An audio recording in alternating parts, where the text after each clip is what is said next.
बिस्मिल्लाहिर्रहमानिर्रहीम। अस्सलाम वालेकुम नाज़रीन, आप देख रहे हैं 9288 विद सादिया अफजाल। नाज़रीन, पाकिस्तान तहरीक इंसाफ के चेयरमैन और साबिक वज़ीर आज़म इमरान खान साहब सुप्रीम कोर्ट से तो तमाम तर केसेस में वो मुकदमे जो उनके खिलाफ दर्ज थे या वो मुकदमे भी जो उनके खिलाफ अभी शायद दर्ज होने थे या जिनके बारे में कहीं ना कहीं कोई मनसूबाबंदी थी, उन तमाम केसेस में जमानतें लेकर फतहयाब होकर जमान पार्क लाहौर तो वापस पहुंच गए। लेकिन उनकी गिरफ्तारी के बाद जो कुछ पाकिस्तान तहरीक इंसाफ के कारकुनों ने इस मुल्क में किया, चाहे वो मिलिट्री इंस्टॉलेशंस पर हमला हो, चाहे जिस अंदाज में ईदी एम्बुलेंसेस को आग लगाई गई हो, जैसे कल भी जिक्र किया था कि जो सरकारी अमलाक को नुकसान पहुंचाया गया है, जिसमें पेशावर में रेडियो पाकिस्तान को जलाया गया। आज वजीर आजम को हम देख रहे थे कि वो लाहौर में जिना हाउस का दौरा कर रहे थे, वहां पर जो जो नुकसान हुआ है उसको देख रहे थे। और यही बात खत्म नहीं होती, मैंने कल के प्रोग्राम में भी जिक्र किया था कि एक और इंतहाई अफसोसनाक खबर यह थी कि पेशावर में जब एक मवेशी मंडी के अंदर 140 बेजुबान जानवरों को जिंदा जो है वो जला दिया गया था उनके मुजाहिरीन की तरफ से, उसके बाद से एक भी बयान खान साहब का ऐसा नहीं आया कि जिसमें उन्होंने उसकी मजम्मत की हो। आपको याद होगा कल भी हमने बताया था आपको कि supreme court Islamabad high court में ये बात हुई थी कि आप एक डिक्लेरेशन दे दें, आप इसकी मजम्मत कर दें जो कुछ मुजाहिरीन ने किया है, जो कुछ आपकी पार्टी के लोगों की तरफ से किया गया है, जिसके जवाब में खान साहब ने यह कहा था कि अगर मैं अंदर हूंगा तो इन अपने कारकुनान को गिरफ्तार कंट्रोल कौन करेगा, और अगर मेरी गिरफ्तारी दोबारा होती है तो फिर से यही कुछ होगा। उसके बाद भी खान साहब ने मुख्तलिफ मौक़े में बात की है, कुछ सहाफ़ियों से बात की है, इस्लामाबाद हाई कोर्ट के अहाते के अंदर जो कुछ उन्होंने कहा उसमें भी कहीं एक भी मजम्मती बयान नहीं था, बल्कि उनके बहुत सारे लोग जो हैं वो इन लोगों को अपनाने से, ओन करने से ही कासिर हैं। वो कहते हैं कि जी ये तो हमारे लोग ही नहीं थे, तो हमारे खिलाफ जो है वो किसी और ने सब कुछ किया, और बड़े प्लांटेड लोग जो हैं वो वहां पर लगा दिए गए। मैंने आपको कल के प्रोग्राम में भी बताया था कि खान साहब के जो बयानात आ रहे हैं, एक तरफ उन्होंने ये कहा कि जो आर्मी चीफ हैं उनको मैंने बहुत सारे तरीकों से, बहुत सारे सोर्सेस से ये पैगाम भिजवाया है कि मेरी आपसे कोई ज़ाती दुश्मनी नहीं है, मैं आपके खिलाफ हरगिज़ नहीं हूँ। फिर असद उमर साहब जो हैं वो टीवी पर आकर कहते हैं कि जी इमरान खान साहब को और आर्मी चीफ साहब को एक कमरे में बंद कर दें और जितने गिले शिकवे हैं वो दोनों एक दूसरे से कर लें। कल ही बीबीसी के एक रिपोर्टर से इस्लामाबाद हाई कोर्ट के अंदर बात करते हुए खान साहब ने यह कहा कि जो कुछ हुआ है, जो मेरी गिरफ्तारी हुई है, उसका इल्ज़ाम मैं सिर्फ एक शख्स को देता हूं, आर्मी चीफ को। सो ये खान साहब के बयानात में तजाद जो है वो आपको मुसलसल नजर आ रहा है। एक तरफ वो आर्मी चीफ को जो है वो मुरत इल्ज़ाम ठहराते हैं और दूसरी तरफ ये कहते हैं कि नहीं मैं तो बिल्कुल ऐसा कुछ भी नहीं कर रहा। और दूसरी चीज़ ये कि बहुत सारे उनके लोग टीवी पर आकर ये बात करने की कोशिश करते हैं, इसको जस्टिफाई करते हैं कि देखें जी खान साहब अगर बात करते हैं तो वो तो एक शख्स की बात करते हैं या दो अशखास की बात करते हैं, हम पूरे इदारे की तो कभी बात नहीं करते।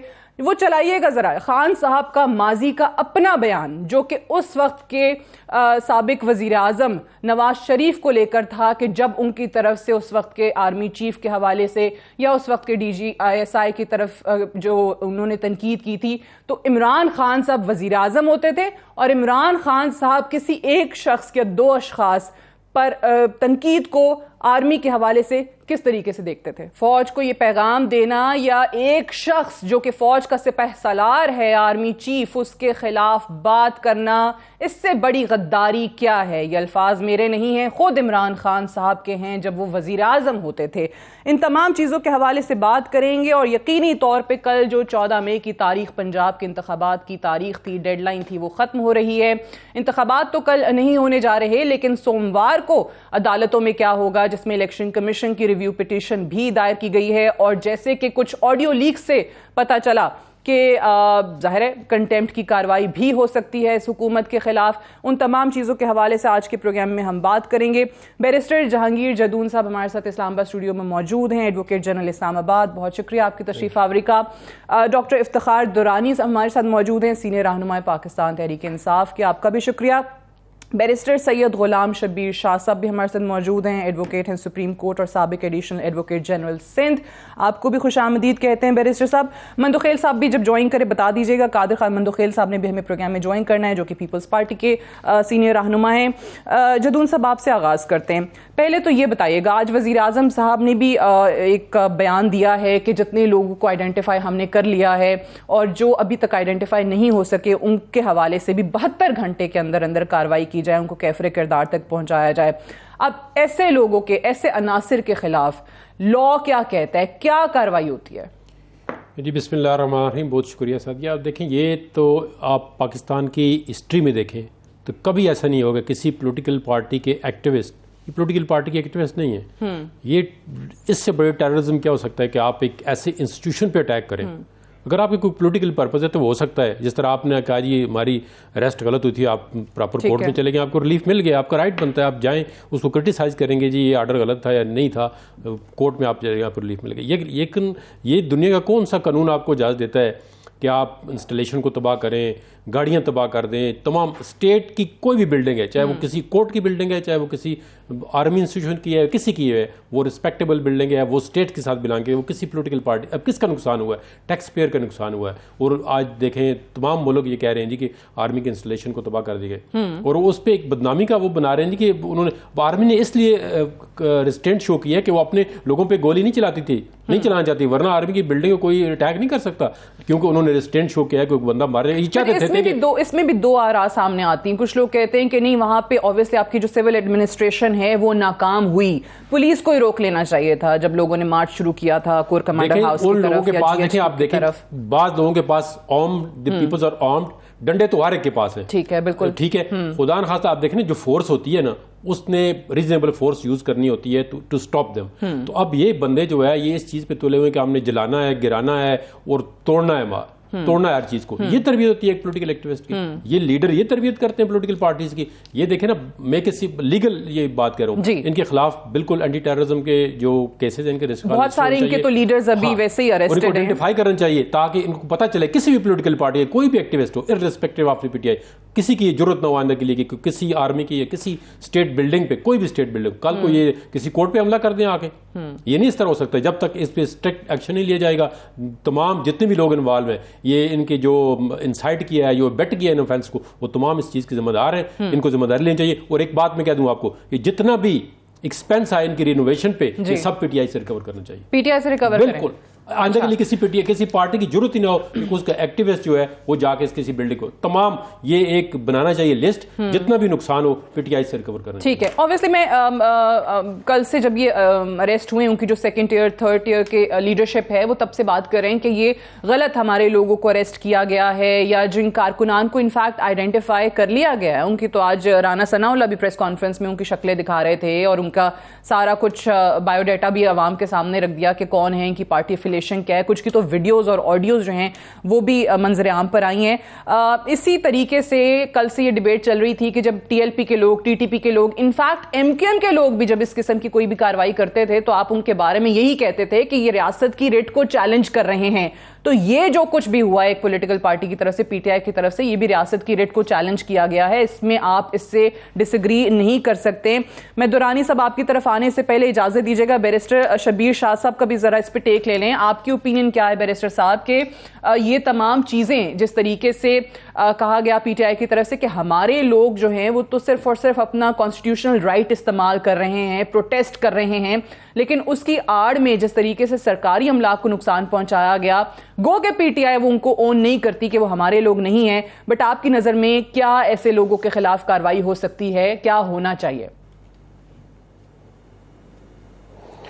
देखें, ये निहायती अफसोसनाक वाक़ये हुए हैं और इसकी तो तमाम लोग मजम्मत करते हैं। आई डोंट थिंक कि इवन पीटीआई के लोग भी इसको किसी भी किस्म से डिफेंड कर पाएंगे।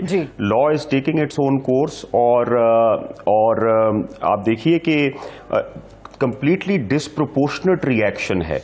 जितने भी पॉलिटिकल लीडर्स पास्ट में अरेस्ट हुए हैं, इंक्लूडिंग खवातीन अरेस्ट हुई हैं और एक एक साल अंदर रहे हैं, उनकी बेल्स तक नहीं लगती थी, तो क्या ये रिएक्शन उनके फॉलोअर्स की तरफ से आया?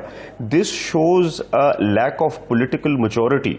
तो मेरे ख्याल में पीटीआई को अपने फॉलोअर्स को पॉलिटिकल मैच्योरिटी का सबक देना होगा, उनको तलकीन करनी होगी कि सियासत में इस तरह की चीज़ें होती रहती हैं और हेवंस हैव नॉट फॉलन। अगर कोई लीडर अरेस्ट हो जाता है तो कोई ऐसी बात नहीं है कि बिल्कुल ही this is the end of the matter. अगर आप एक सियासी जमात हैं और पाकिस्तान की लेवल की जमात हैं तो इस तरह का अरेस्ट हुआ है, फाइन, लेकिन आप मुल्क को तो आग नहीं लगा सकते। ये I agree with you on this कि दुरानी साहब के एक अरेस्ट हुआ है, चलें आप सुप्रीम कोर्ट ने कह दिया गैर कानूनी है, जो कुछ भी हुआ है गलत तरीके से भी हुआ है तो आपका तो अदालतों पर एतमाद है, उनकी जमानतें अभी भी हो गई, बाद में भी हो जाती, लेकिन उसके बाद जो रिएक्शन आया है, मैं आपके बारे में हमेशा दुरानी साहब ऑन रिकॉर्ड लाइव शोज में कहती हूँ that you are a very reasonable man, आपकी मैं बड़ी इज्जत करती हूँ, लेकिन इस चीज को कैसे आप डिफेंड कर सकते हैं, कैसे जस्टिफाई कर सकते हैं? अभी तक खान साहब ने कोई मजम्मत नहीं की इन वाकयात की। बिस्मिल्लाहिर्रहमानिर्रहीम। वैसे तो आप तीनों माशाल्लाह बड़े समझदार हैं, आपने तो जजमेंट अनाउंस कर दी है। मुझे बताएं कि सादी आपने इमरान खान का इंटरव्यू क्यों नहीं दिखाया? जो है 92 किसने कहा है कि उसका खिताब ना दिखाएं? 92 न्यूज़ को आप बता सकती हैं कि खिताब नहीं दिखा रहे थे आप? खिताब में उन्होंने मजम्मत नहीं की। अभी टिकर्स भी चल रहे हैं दुरानी साहब, 92 पे चल रहे हैं। खिताब दिखाया आपने? तो इसलिए सुने आप अभी मुझे बताइए, वहां पे जो रिपोर्टर्स होते हैं, जो रिपोर्ट करते हैं, जो टिकर्स चलते हैं, वो गलत तो नहीं चलाएंगे ना? हिम्मत और हौसला रखे सुने। जिस वक्त ये वाकया हुआ, चेयरमैन हमारा गिरफ्तार हो गया, ठीक है जी, चेयरमैन हमारा गिरफ्तार हो गया। हाँ जी। आप तमाम लोगों ने हमारे टिकर चलाना छोड़ दिए, हमारा बयानिया खत्म कर दिया गया। एनालिस्ट आ गए जनाब, जिनको हम जानते नहीं हैं, वो बताना शुरू हो गए हैं और सब बताना शुरू हो गए कि ये एक दहशतगर्द जमात है। आप बेसिक ह्यूमन इंटेलिजेंस को चैलेंज कर रहे हैं स्लोरियों के कि जी वो लोग जो है इमरान खान ने कहने में आ गए और एक घर पे चले गए। वो पुलिस जो कि जमान पाक में उस वक्त लोगों पे गोलियां चला रही है लाहौर में, वो रेंजर जो इमरान खान को गिरफ्तार कर रही है हाई कोर्ट में, उस वक्त वो नहीं जा सकते थे उसके सामने, कोर कमांडर घर के सामने। वो was the police and rangers then, why they were been allowed, who stopped them, who was conspiring? आप हिम्मत करें इमरान खान का दिखाएं अभी जो बयान है जिसमें उन्होंने वीडियोस चलाई है कि वो लोग कौन थे। अभी जो आपने बात की, अगर आपने सुना हो तो मैंने सवाल ये पहले भी उठाया था कि पुलिस रोक सकती थी, उस पे बार बार हमें रिस्पांस यही मिलता है कि जी रिस्ट्रेंट दिखाया गया है क्योंकि लोगों के हाथ में हथियार थे। 3 बंदे आपने बात कर ली, मेरी बात करने दें, मुझे भी बात करने दें। मैंने एक वीडियो बनाई, हाँ जी, एक वीडियो बनाई जब आप लोग मुझे हमें नहीं चला रहे थे, तो एक वीडियो सोशल मीडिया पे डाली, क्योंकि सोशल मीडिया चल रहा था, इन्होंने तो क्रैक डाउन करके 3 दिन के लिए बंद रखा था, लेकिन हम जनरेट कर रहे थे कंटेंट। मैंने एक वीडियो बताई, उसमें मैंने 2014 में जब गुल्लू भट्ट और मॉडल टाउन हुआ और गुल्लू भट्ट गाड़ियां तोड़ रहा था, उसकी विजुअल दिखाएं। फिर मैंने विजुअल दिखाएं 25 मई की जब हमारी गाड़ियां तोड़ी गई और बंदों को मारा गया, फिर विजुअल दिखाएं। और फिर मैंने कोर कमांडर हाउस का विजुअल दिखाया। मैंने कहा कि जी अभी ये देखिए, इन तीनों में आपको कुछ सिमिलरिटी लगती है, आपको पता चल जाएगा। आप समझदार एंकर है माशाल्लाह से, आप देखें ठीक है कि उसमें तहरीक इंसाफ के लोग हैं, ठीक है, या कौन लोग हैं जो आए हैं, ठीक है जी, तहरीक इंसाफ के लोग जो खुद कोर कमांडर कह रहे हैं कि जी हम आपके साथ हैं, आप साइड पे हो जाए। वो तो उधर आ गए हैं, वो तो बाहर लॉ में फिर रहे हैं। ये कौन लोग थे जिन्होंने तोड़ फोड़ किया? एक बात, मेरा एक बंदा भी, ठीक है, अब मेरा ज़िम्नी सवाल भी सुनिएगा। नहीं, आप 3 बंदों ने बात की, मुझे बोलने दें। हमारा एक बंदा, आप मेरी पार्टी को दहशतगर्द कह रहे हैं, मुझे दहशतगर्द कहा जा रहा है, मुझे बोलने दें भी। मेरा एक बंदा भी जो है वो जो इससे किला बालासर से आगे नहीं गया हुआ। वो कौन शख्स था जो कि इतने मुनज़्ज़म तरीके से रेडियो पाकिस्तान जला रहा था और वो जल जाता है और रेडियो पाकिस्तान में कोई बंदा नहीं उनको रोकने के लिए? वो कौन लोग हैं जो सेंटर एबटाबाद में उसके सामने जाते हैं, कोई जलसा जुलूस नहीं, 10 बंदे आते हैं तोड़ देते हैं उसको। सामने एएमसी सेंटर है, इधर बलूच सेंटर है, उसके साथ जो है एफएफ सेंटर है, हैवीली डिप्लॉयड आर्मी है, उसमें 10 बंदे आके वो तोड़ के चले जाते हैं। इधर कोर कमांडर घर के सामने चले जाते हैं, मवेशी मंडी टूट गई है, 5 बंदे आते हैं, एजी की वैन तोड़ते हैं, मेरे बंदे तो वहां पे खड़े हैं, और आप लोग बैठ के एक जजमेंट और बयानिया बनाना शुरू कर देते हैं बताने के लिए कि सबसे मशहूर पार्टी जो है, सबसे मकबूल पार्टी जो सबसे बड़ी है। अब मेरी भी सुनिएगा ना दुरानी साहब, दुरानी साहब, आपको पता है मेरी कभी आदत नहीं रही कि मैं बगैर किसी, बिल्कुल ठीक है, मैं आपने जो बातें की हैं, ये सवाल शायद मैंने कल भी रेस किए थे कि पुलिस बहुत सारी चीजें पहले रोक सकती थी, लेकिन उसका जवाब ये आता है कि रिस्ट्रेंट का मुजाहरा किया। बट मुझे ये बताइए, मैं छोड़ें, मैं कहती हूँ कि गुल्लू बट बहुत सारे आ गए होंगे, उन्होंने फायदा उठाया होगा इस मौके का, सब कुछ होगा, बट मैं उन वीडियोस का क्या करूं जिसमें यास्मीन राशिद साहिबा मौजूद हैं और 7 लोग खड़े हुए हैं और वो कह रहे हैं कि जी वेट करें लोगों के इकट्ठे होने का, उसके बाद हम कोर कमांडर हाउस की तरफ जाएंगे। मैं उस ऑडियो का क्या करूं जिसमें एजाज चौधरी साहब अपने साहबजादे से बात करते हुए कहते हैं कि जी बिल्कुल हमला हो गया, कोई चीज नहीं छोड़ी, कोर कमांडर की पूरा जला दिया है। ये लोग, मैंने इनको भी आप डिसोन करते हैं जो आपके अपने लोग हैं? मैं यास्मीन राशिद का अभी इस ब्रेक में भेजता हूं, आप हिम्मत करें दिखाएं। यास्मीन राशिद माइक्रोफोन पे लोगों को कह रही है कि आपने तशद्दुद नहीं करता, हिम्मत करें दिखाएं ना, वो क्यों बयानियां बना रहे हैं आप लोग? वो अपने बेटे को बता रहा है कि यार ये हो गया, परेशानी खड़े हैं, मैं तो पूछ रही हूँ वो जो शख्स खड़ा हुआ है, आप उनको डिसोन करते हैं जिनकी तस्वीरें आज चली हैं? मेरी बात सुने, मैं ये कह रहा हूं कि इस पाकिस्तान में इंक्वायरी नहीं होती, आज तक जनरल जहा के जहाज की नहीं हुई है, आज तक उसका नहीं, ओसामा बिन लादेन की नहीं हुई है, एबटाबाद कमीशन नहीं आया, आप एक इंक्वायरी करवाएं जी। मैं एक पढ़ा लिखा बंदा हूं, सारी जिंदगी मैंने जो है वो रिस्क के राल कमाया हुआ है। आज मैं देख रही थी पंजाब हुकूमत ने JIT बनाने का फैसला किया है, और JIT पंजाब हुकूमत से ये पूछें, JIT ये चाहिए कि ये सिविल आर्म फोर्सेस जो है, यानी कि पुलिस और रेंजर का काम है कंटोनमेंट संभालना, वेवर दे JIT तो चीफ मिनिस्टर बननी चाहिए। तो आप मेरे 22 बंदे आपने शहीद किए हैं जो ना उसमें थे, कोर कमांडर के घर के सामने थे, ना वो बलूच सेंटर के सामने थे, ना वो रेडियो पाकिस्तान में थे। 22 बंदों को हमने गोली मार दी, 750 बंदे आपने जख्मी कर दी गोलियों से, डायरेक्ट फायरिंग से, और आप इनको नहीं रोक सके। रिस्ट्रेंट किसने दिखाई है? रिस्ट्रेंट तो फौज ने दिखाई है। ये लोग किधर से? मेरे टैक्स पेयर पे पलने वाले मुझे बताएंगे कि मैं इंक्वायरी करूंगा? क्रिमिनल्स टू द कोर, सारी जिंदगी लियारी गैंग को चलाने वाले। रिस्ट्रेंट फौज ने दिखाई है, जबरदस्त, बिल्कुल ठीक, बिल्कुल सही। अब मुझे दुरानी साहब, क्योंकि मुझे आगे बढ़ना है, बाकी मामलात पे बात करनी है, मुझे क्विकली एक चीज का जवाब दीजिएगा। ये मेरा मौक़िफ़ है डे 1 से, कोई शख्स, कोई इदारा रियासत से बढ़ के नहीं हो सकता, तो फिर ये सबके लिए एक जैसा है, कोई एक फर्द रियासत से बढ़ के नहीं है। कोई एक फर्द अगर ये बयानियां बनाए एस्टैब्लिशमेंट के खिलाफ, जो कि आज यहां आके खत्म हो कि आप कोर कमांडर हाउस और अपनी फौज को, जो सड़कों पे फौजी खड़े हुए, आप उनको डंडे मारें और पत्थर मारें, और जो शोहदा जिन्होंने इस मुल्क के लिए जाने कुर्बान की हैं, आप उनके यादगारों को जला दें, और फिर आप कहें कि हम सबको डिसोन करते हैं, वो हमारे लोग ही नहीं है। ये भी गलत है दुरानी साहब। कहीं तो माने कि भाई हमारे लोगों ने किया है, वो PTV पे हमला किया था तो कहा हमारे नहीं है, कादरी साहब के कारकुनान है ज्यादा। देखिए मेरी बात सुने, मैं आज तक जिंदगी में जितने प्रोटेस्ट में गया, ठीक है जी, मुझे आज तक ये नहीं पता हमारी वर्कर्स को, उनको समझाया कि ये टीयर गैस से कैसे बचते हैं। मुझे तो उस तंजीम का नहीं पता जिसके बारे में आप बात कर रही हैं, जो ये काम करते हैं। मैं जो है, हमारी जो पार्टी है ना, जिसको आप समझें, किसी सोशियोलॉजिस्ट को, किसी बिहेवियरल साइंटिस्ट को, पढ़े लिखे लोगों को बुलाया करें और सोसाइटी का नॉर्म बिहेव वो क्रिया करेंगे। मैं आपको एक असेसमेंट देता हूँ, क्योंकि आप मीडिया की आप समझ जाएंगे। एक जो है ना ड्रामा है, उसका नाम था अहद वफा। वो जब हम 1 पेज पे थे ना, 2020 में वो आया। मुझे दुरानी साहब बड़ी माजरत, मुझे ब्रेक के लिए कहा जा रहा है, ब्रेक ले लें, वापस आते हैं फिर।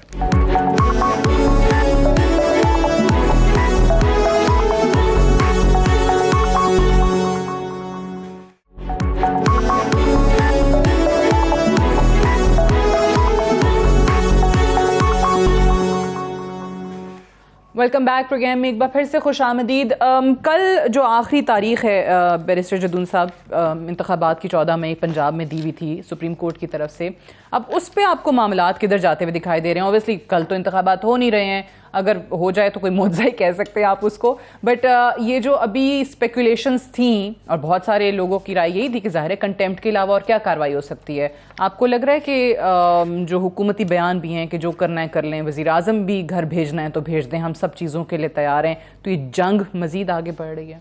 देखिए, जो मंडे को उनकी इलेक्शन कमीशन की रिव्यू पिटीशन फिक्स है। तो रिव्यू पिटीशन में उन्होंने कुछ फंडामेंटल चीज़ें रेज की हैं कि ये इलेक्शन हमने उन्होंने पहले डेट अक्टूबर में रखी थी कि पहले डेट क्यों रखी थी, फिर हमने इसलिए डेट रखी थी कि इलेक्शन 14 मई को या पहले जो डेट दी थी 30 अप्रैल की कराना नामुमकिन था। तो उन्होंने रीज़न दिए। सबसे पहले रीज़न कि जी पैसे नहीं थे या गवर्नमेंट नहीं देना चाहती।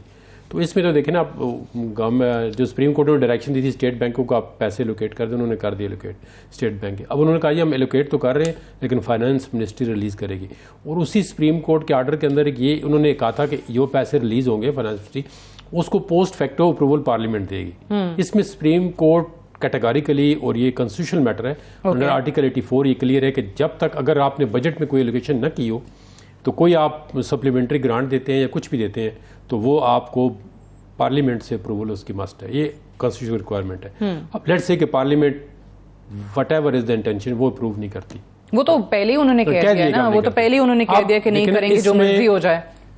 एक तो है कि डिसीजन कैबिनेट का सुप्रीम कोर्ट की अपनी जजमेंट है 2016 में supreme court page number 808 Mustafa Impex में कि कैबिनेट का मतलब है prime minister and the entire cabinet, entire ministers. ठीक है, अगर आप उसको, तो उन्होंने कहा था जी हमने तो कायमा कमेटी को मैटर भेज दिया, हमने कहा देती है पार्लियामेंट दे दे। अब पार्लियामेंट के खिलाफ आप कंटेम्प्ट लगाने, मेरे ख्याल में पार्लियामेंट के खिलाफ आप कंटेम्प्ट, यानी वो सिर्फ एक गवर्नमेंट तक महदूद नहीं होगा या इलेक्शन कमीशन तक। तो अप्रूवल उन्होंने कहा था अगर पार्लियामेंट देती है तो हम दे देते हैं। वो तो नहीं है ना, वो तो पार्लियामेंट भी था। अब पार्लियामेंट ने नहीं दिए तो पार्लियामेंट पे कंटेम्प्ट लग नहीं सकती। तो बेसिकली तो ये जिम्मेदारी है इलेक्शन कमीशन का इलेक्शन कराना। तो मेरा अपना इस पर ज़ाती व्यू ये है कि सुप्रीम कोर्ट को, एक तो सुप्रीम कोर्ट के अंदर इस पर सब्जेक्ट थी कि 4-3 है 3-2 है, उसके अंदर भी अभी तक बहस चल रही है। और उन्होंने जजेस ने उस पर जो रिमार्क्स दिए थे अपने जजों में कि जी जज को एक गॉप के अंदर पॉलिटिशियन नहीं होना चाहिए, इतने तक मतलब सीरियस रिमार्क्स है जजमेंट के अंदर जो दूसरे जजों ने। देखिए जो जुडिशरी के साथ एक कहना चाहिए हेड ऑन कोलिजन पे चल पड़ी है, वो तो नजर आ रहे हैं ना, हुकूमती बयान हो या जिस तरह आज भी जिस भी इदारे के साथ आप जो है ना पॉलिटिकल नहीं होना चाहिए, टकराव जो है ना वो नहीं होना चाहिए। अदारे एक कॉन्स्टिट्यूशन के मुताबिक आपका राइट बनता है। आपने जिस तरह इलेक्शन कमीशन ने रिव्यू कर दिया है वो ठीक है, आप प्रोटेस्ट करें, आपको कोई जजमेंट पसंद नहीं उसको क्रिटिसाइज करें with in the legal parameter जो है आप कर सकते हैं। अब जिस तरह कल एक जज ने आर्डर दे दिया कि जो केस रजिस्टर्ड नहीं है उन पे भी बेल दे दो जी। ये मतलब एक कानून की खिलाफवर्जी है।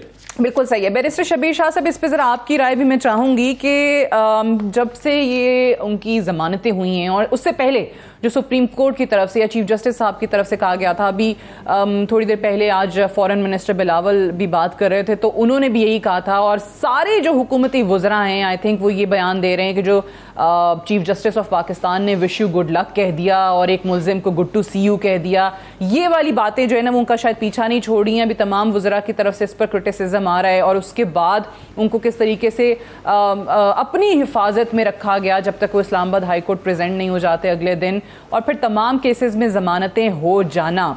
जो बयानात आ रहे हैं हुकूमत की तरफ से, आपको लग रहा है कि ये जंग जो है ये बढ़ने जा रही है? जिस दिन रिव्यू पिटीशन है इलेक्शन कमीशन की सोमवार वाले दिन, उस दिन खुद पीडीएम की 14 जमातें जो हैं वो सुप्रीम कोर्ट के बाहर बैठ के धरना दे रही हैं।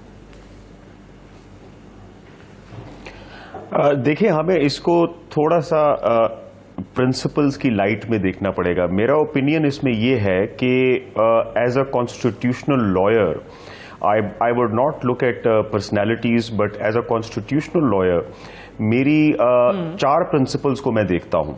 एक, you are presumed to be innocent until found guilty, number 1. Number 2, ये कि जी आप कोर्ट की प्रीसिंक्ट से किसी भी अक्यूज्ड पर्सन को अरेस्ट नहीं किया जाए विद ब्रूट फोर्स, ये दूसरा प्रिंसिपल है। नंबर 3 कि नैब मैटर्स में पॉलिटिकल विक्टिमाइजेशन बिल्कुल नहीं होनी चाहिए। एंड नंबर 4 के चाहे पोस्ट अरेस्ट हो, सुप्रीम कोर्ट को क्योंकि फंडामेंटल लिबर्टी है किसी भी बंदे को अरेस्ट करना, इमीडिएटली एक्सपेडिशियस जस्टिस देना चाहिए। ये चारों के चारों प्रिंसिपल्स मैं नहीं, तमाम पॉलिटिशियंस, तमाम सीनियर एनालिस्ट, एवरीबडी सेज कि ये हमारे मुल्क में इनकी नफी होती रही है और इसकी हम एडवोकेट करते रहे हैं पिछले सालों में कि ये चीज नहीं होनी चाहिए। अब ये जो इमरान खान साहब के साथ हुआ, आई एग्री कि ये अनप्रेसिडेंटेड है, बट क्या ये हमारी मांगे नहीं थी? I want to shed light on this fact कि ये असूली तौर पे this is the law that I want in Pakistan.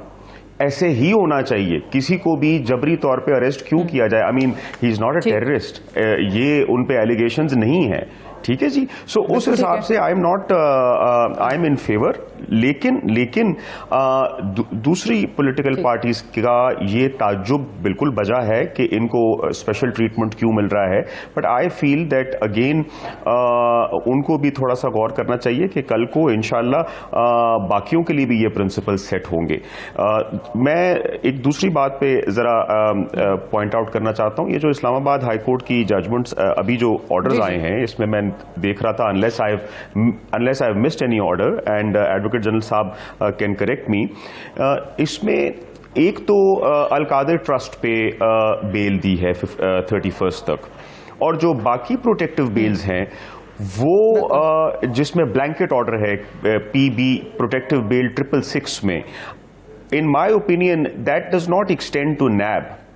वो अगर कल नैब कोई और केस बनाती है या कोई और केस है जिसमें वो अक्यूज्ड हैं, तो उनको उस केस में ये प्रोटेक्शन हासिल नहीं है। That is my reading of collective and cumulative reading of the Islamabad high court orders. But then again क्योंकि इतनी अनसर्टेनिटी है और लोग समझ रहे हैं, मेरे ख्याल में ऐसा नहीं है कि प्रोटेक्टिव बेल्स या ब्लैंकेट ऑर्डर्स पहले नहीं मिले, पहले इस तरह के प्रोटेक्टिव बेल्स और ब्लैंकेट ऑर्डर्स मिले हैं और हाई कोर्ट्स दिया करती हैं, स्पेशली पॉलिटिकल केसेस में। हमारे एक मुशर्रफ साहब के दौर में लियाकत जतोई का केस है जिसमें मैं खुद पेश हुआ था, 2009 की बात है, उसमें भी उन पे ऐसा केस बना दिया कि जी वो खुद हैंड ग्रेनेड से और खुद वो कोई बमबारी कर रहे थे, तो कोर्ट ने कहा कि जी he shall not be arrested without prior permission of the court. ऐसे ऑर्डर्स मिलते हैं। ये आपकी बात दुरुस्त है। उस पे जो कल क्रिटिसिज्म था बाकी पार्टीज की तरफ से, उसमें ऑब्वियसली नाम लेके कह रहे थे कि जी हमारे लोगों के साथ भी पहले हुआ है, हनीफ अब्बासी को जी कोर्ट के प्रेमिसेस से उठाया गया, शर्जील मेमन को अरेस्ट किया गया, ये बात जरूर है। और अगर ये कानून अभी चेंज हुआ है तो आप सही कह रहे हैं कि वो फ्यूचर में फिर बाकी जमातों को या उनके लीडरान को भी मदद ही फराहम करेगा, ये एक अच्छी चीज अगर हुई है। ये नैब के हवाले से क्विकली अगर बताइएगा कि इसमें जो ये बात कर रहे हैं, ये कल ये मैंने भी आज पढ़ा कि नैब के साथ कोऑपरेट करें उनकी इन्वेस्टिगेशन में, और अगर नहीं करते तो फिर उनको अरेस्ट किया जा सकता है। रिकॉल ऑफ द बेल, वो बेल का ऑर्डर जो है वो खत्म हो सकता है, ठीक है, खत्म हो सकता है। ये जो ब्लैंकेट बेल थी ये एक दूसरे उसमें दी गई है, क्रिमिनल मिसलेनियस पिटीशन में, एक लाहौर में जो केस रजिस्टर थे, उन्होंने कहा है इवन एमपीओ के तहत भी उन्होंने इतनी ब्लैंकेट दी है। देखिए आपको अब मैं एक बात ये नहीं है कि वो दे सकते हैं नहीं, बात यहाँ पर वो ये कि डिस्क्रिमिनेशन की, कि आप असूल कोर्ट का हर बंदे के साथ बिफोर द लॉ एक जैसा होना चाहिए, लेकिन हमारे अनफॉर्चुनेटली मुल्क में face to face, man to man, case to case देखा जाता है। देखें ये वो भी एक अजीब सी बात है ना। अभी हम देख रहे थे कि 144 लगी हुई है इस्लामाबाद में, उससे पहले लगा दी कि जब पीटीआई के लोगों ने अनाउंस किया कि हम प्रोटेस्ट करेंगे। अब ये पीडीएम जो है वो बैठी हुई होगी, धरना दे रही होगी, तो 144 अगर उनको ये आज कुछ JUIF के लोगों को रोका तो है। बट बहरहाल दुरानी साहब, इंतखाबात वाली कल की तारीख तो गई, अब उसके बाद अब मंडे को ही पता चलेगा। जैसे कि स्पेकुलेशंस यही हैं कि अगर कंटेम्प्ट की तरफ जाते भी हैं, लेकिन जो जदून साहब ने पहले नुक्ता उठाया था कि ये बात हुकूमत से या इलेक्शन कमीशन से आगे की चली गई है, ये तो पार्लियामेंट पे आ गई है, जो कि पार्लियामेंट बहुत क्लियरली कह चुका है कि अब हमने नहीं करवाने, हम नहीं कर सकते, एक ही तारीख पे होंगे और हम नहीं मानेंगे इस तरीके से।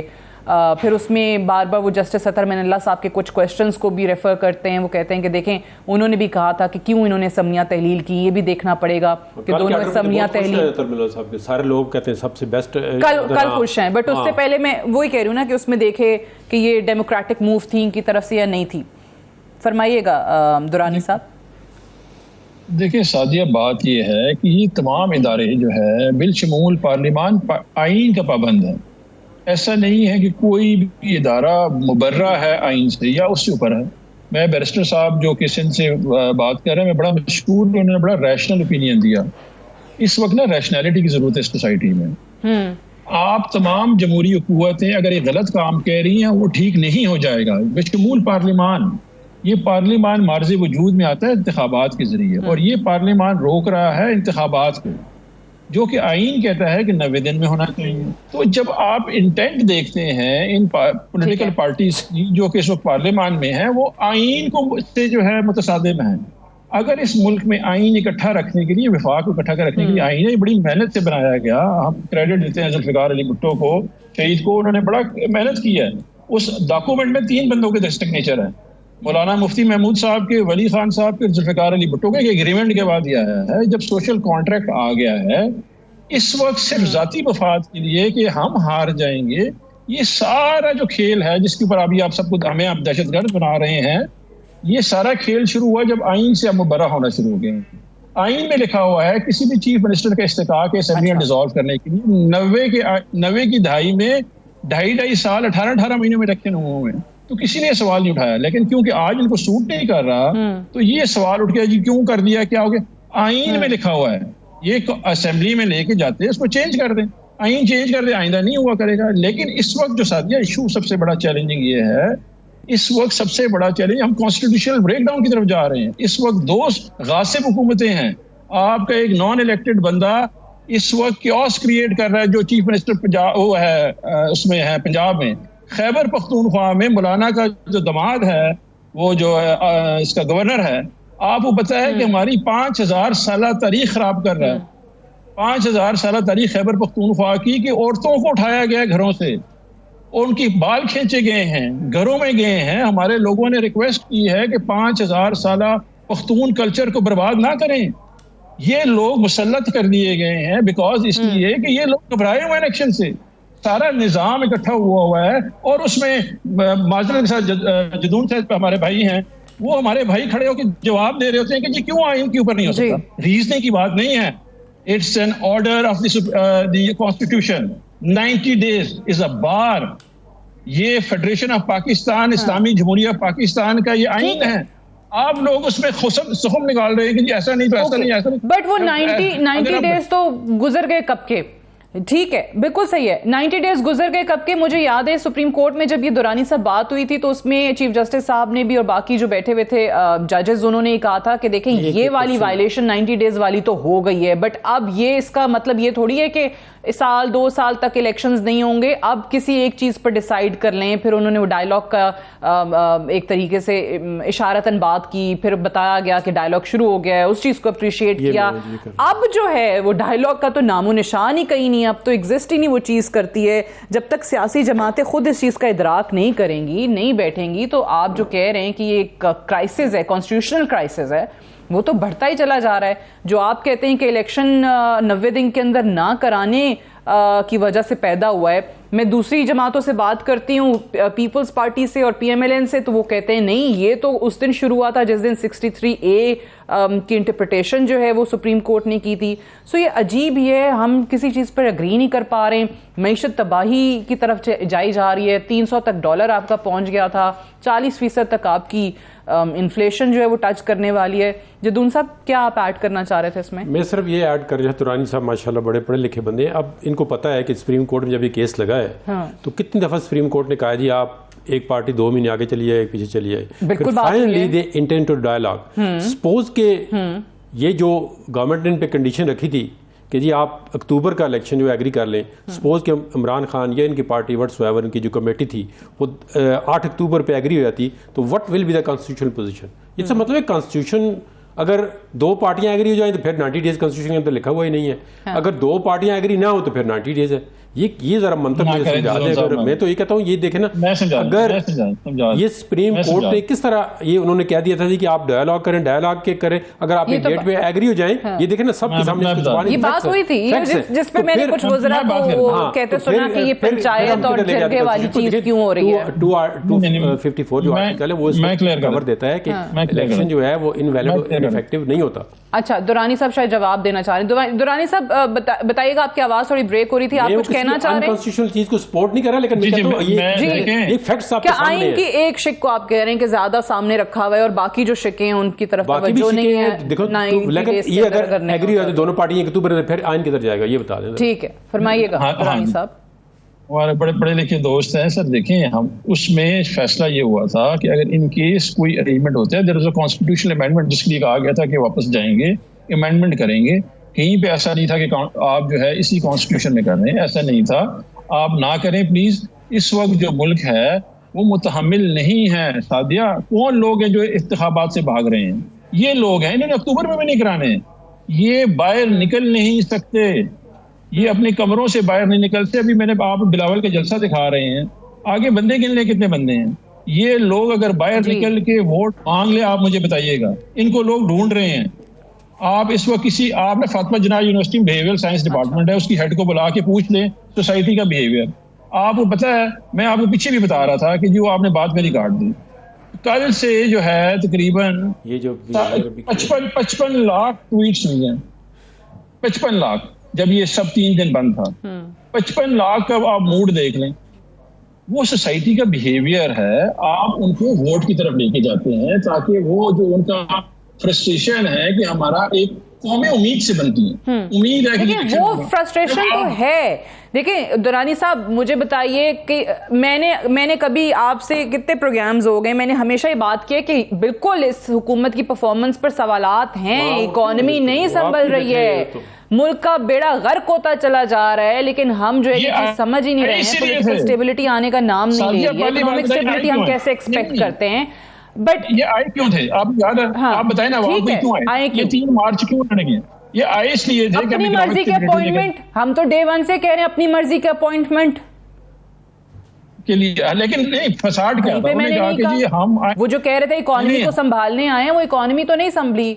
बट अभी मसला ये है कि अफसोस ये होता है कि जब इदारों के सरबराहों, कोई भी इदारा हो, उसके सरबराहों के साथ उनकी रिटायरमेंट को या उनकी तकर्री की डेट्स के साथ लिंक कर लेना हर चीज को, ये गलत है। सियासतदानों को ये काम नहीं करना चाहिए, बट अनफॉर्चुनेटली ये काम फिर से हो रहा है। ये काम फिर से हो रहा है। और क्यों हो रहा है? इस दफा chief justice of Pakistan, chief justice of supreme court को लेके ही काम हो रहा है। अच्छा, मेरी टीम मुझे कह रही है टाइम थोड़ा रह गया है, मुझे क्लोज करना है। लेकिन अभी जो मैं बात करना चाह रही थी कि 16 सितंबर को लेके उस तारीख को अहम बना दिया है कि जी पीडीएम कहती है कि उनके जाने के बाद इंतखाबात होते हैं तो हो जाएं, लेकिन पीटीआई चाहती है कि नहीं, उनकी मौजूदगी में हो। इस पर क्या कॉमेंट करेंगे दुरानी साहब? फरमाइएगा, फिर मैं क्विकली बैरिस्टर शबीर शाह का लास्ट कॉमेंट लूँ। देखिए, ये आइन के मुताबिक इलेक्शन होने चाहिए। जब भी इलेक्शन होंगे, ये मैं आपको लिख के देने के लिए कह रहा हूँ कि इनकी सियासी दुकानें बंद हो रही हैं, तो अपनी जो है ना सियासी मौत नजर आ रही है। इस वक्त जो है ना बकरे ने जाना है कुर्बानी के लिए, वो रो रहा है, वाजे कर रहा है कि मुझे बचा लें। ये बचने वाले नहीं हैं, इनके पास कोई ग्राउंड नहीं है। आप पब्लिक देखने के बन जा रही है इसके पीछे। अच्छा, चलिए आपने मिसाल जो है ना ऐसी दे दी है। Last comment barrister Shabbir Shah आपसे कि अगर इंतखाबात नहीं तो क्या है, हाल क्या है इस वक्त इस चीज का? देखिए, 90 डेज इलेक्शंस जो है ये मेरे नज़र में ओपन एंड शट केस है। आप अगर आइन को लेटर या स्पिरिट दोनों तरफ से देखें तो इसमें कोई दो राय है ही नहीं। 90 डेज स्ट्रेट फॉरवर्ड। लेकिन इसका हल जो है वो कोर्ट, मैक्सिमम कोर्ट तो इम्प्लीमेंटेशन बेंच है इस वक्त, कंटेम्प्ट करेगी। कंटेम्प्ट में बाद में फर्द जुर्म आयद होगी, उसके बाद भी अगर नहीं होती, इसका हल पॉलिटिकल डायलॉग है, पॉलिटिकल थिकेट डॉक्ट्रिन है। इवेंचुअली दूसरी जमातों से भी आप पूछें तो कोई जमात ये नहीं कहती कि हमने इलेक्शंस नहीं कराने। इलेक्शंस तो तमाम जमातों ने कराने हैं। थोड़ी सी पॉलिटिकल मैच्योरिटी इस तरह से कि वी मस्ट लर्न टू को एग्जिस्ट। आपने बिलावल साहब की कल स्पीच सुनी, मैं बड़ी तारीफ करूंगा इस बात की। किसी ने उनसे पूछा कि जनाब आप पीटीआई को बैन करने के फेवर में हैं, and I give credit to the man. He said कि it's a very difficult question notwithstanding the existing pressure. He said no, I am not in favour of banning a political party. So इसी तरह से एक political dialogue जरूरी है। इमरान खान साहब की तरफ से दुरानी साहब बैठे हैं, is a very senior man, लेकिन कोई पॉलिटिकल डायलॉग की तजवीज क्यों नहीं आती? क्यों नहीं आप मिलके बैठ के एक हल निकालते हैं?